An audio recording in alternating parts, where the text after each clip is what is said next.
Hola, buenos días, soy Joanny Sánchez y estoy aquí en el mismo centro de la semana, en este miércoles 10 de abril de 2019, para abrir junto a ustedes de par en par la ventana 14 y asomarnos a las noticias y los temas más importantes de la jornada en Cuba. Hoy entra en vigor la nueva Constitución cubana y estaré hablando del tema.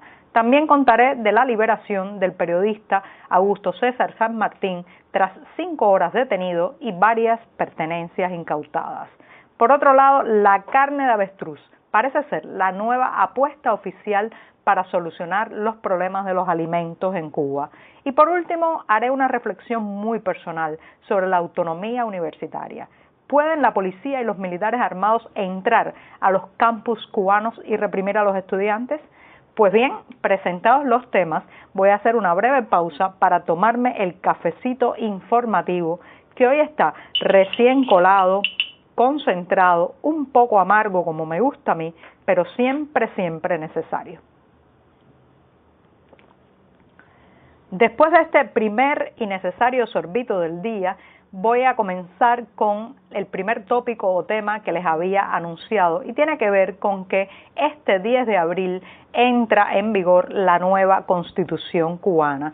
Para los que se acercan por primera vez al tema, les cuento que el pasado 24 de febrero la nueva Carta Magna fue ratificada por más del 78% del padrón electoral. Aunque pueden parecer una cifra muy alta, lo cierto es que ese día ocurrió un hecho inédito en la historia de las últimas 6 décadas en Cuba, y es que más de 2,5 millones de personas se desmarcaron de la nueva Constitución, ya fuera no asistiendo a urnas, poniendo el no a la pregunta de si querían ratificar el nuevo texto, o también anulando la boleta o dejándola en blanco. Puede parecer que son números pequeños en el caso de la inconformidad, pero lo cierto es que tener el valor de mostrarse públicamente como alguien que rechaza un texto constitucional que está validado absolutamente por el oficialismo, sin lugar a dudas lleva bastante valentía cívica. Este documento que entra en vigor hoy, este corpus legal, esta Carta Magna que va a regir los destinos del país, tengo la impresión de que es el último gesto de la llamada generación histórica, sobre todo de Raúl Castro, para dejar atado y bien atado el futuro del país, para impedir que la nueva camada de políticos o de dirigentes pueda introducir cambios sustanciales al modelo económico, político y social. Así que se trata de una especie de corsé, de hoja de ruta muy rígida para evitar las desviaciones de lo que la generación histórica quiere para el futuro de este país. ¿Y cómo se expresa eso? Pues claramente en el artículo 5, que consagra la supremacía del Partido Comunista de Cuba y lo hace parecer por encima de todos los otros estamentos de poder al considerarlo la vanguardia organizada de la nación cubana. Así que bueno, además de consagrar este suprapoder del Partido Comunista, en su artículo 4, la nueva Carta Magna ratifica que todo ciudadano tiene el derecho de combatir, incluso por las armas, a aquel otro que quiera cambiar el orden político, social y económico. De manera que es una constitución que deja por escrito y valida lo que podemos llamar el matonismo político. Cuando uno lee este texto, imagina, claro está, que en los próximos meses va a caer una verdadera catarata de leyes, regulaciones, decretos, para ajustar todos estos artículos a el corpus legal, la legislación de la nación. Pero también tiene la impresión de que parece ser que el futuro del país está todo bien planificado, trazado de antemano. Sin embargo, cuando se va a la realidad, una de las preguntas que más nos angustia por estos días de crisis económica, de deterioro de la situación social y política también, es hacia dónde va Cuba. Una pregunta que la nueva Constitución no puede responder. Y bien, con esto me voy al segundo tema del día, que, como les contaba, tiene que ver con la liberación después de 5 horas detenido del periodista Augusto César San Martín.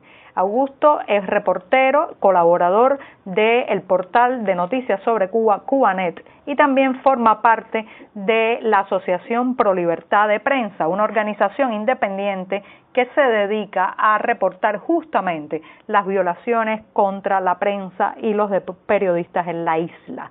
Ayer Augusto César recibió una de esas visitas que nadie quiere recibir en Cuba.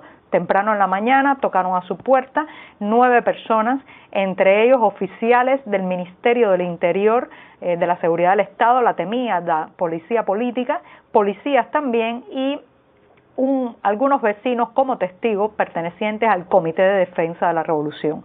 Hicieron un registro policial de casi 3 horas y confiscaron o allanaron varios útiles de trabajo, especialmente de que tenían que ver con temas de comunicación, laptops, memorias USB, antenas inalámbricas para captar señales wifi, y se llevaron al periodista detenido.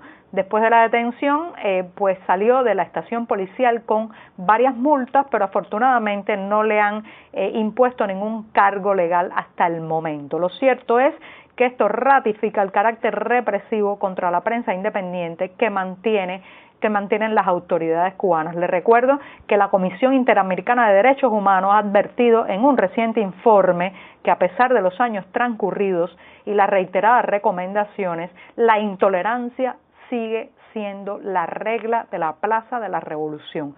La Sociedad Interamericana de Prensa también ha advertido que hacer periodismo independiente sigue en la categoría de conducta delictiva. Así que, por mi parte, como reportera, quiero decir que cuando tocan a un periodista, tocan a todos los periodistas. Y esto cada vez que ocurre hay que denunciarlo alto y claro. Y bien, con la noticia de Augusto César me voy a otra de corte económico que tiene algunos tintes surrealistas, pero no se preocupen, en Cuba mucho de lo que nos ocurre está cercano a la ciencia ficción, al surrealismo. Incluso hay una frase que dice que si Franz Kafka hubiera nacido en Cuba sería considerado un escritor costumbrista, porque aquí ya nada nos asombra.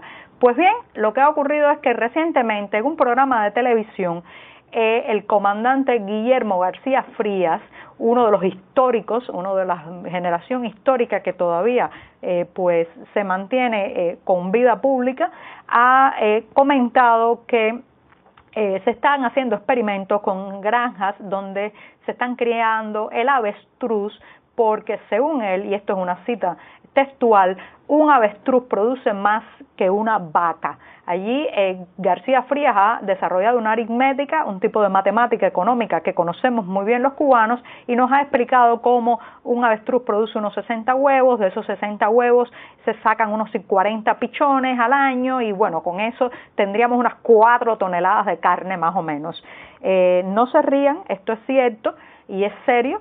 Y lo cierto es que nos recuerda todos los otros experimentos económicos que supuestamente iban a ser una gran solución para llevar alimentos a las mesas cubanas y que terminaron en un gran fracaso.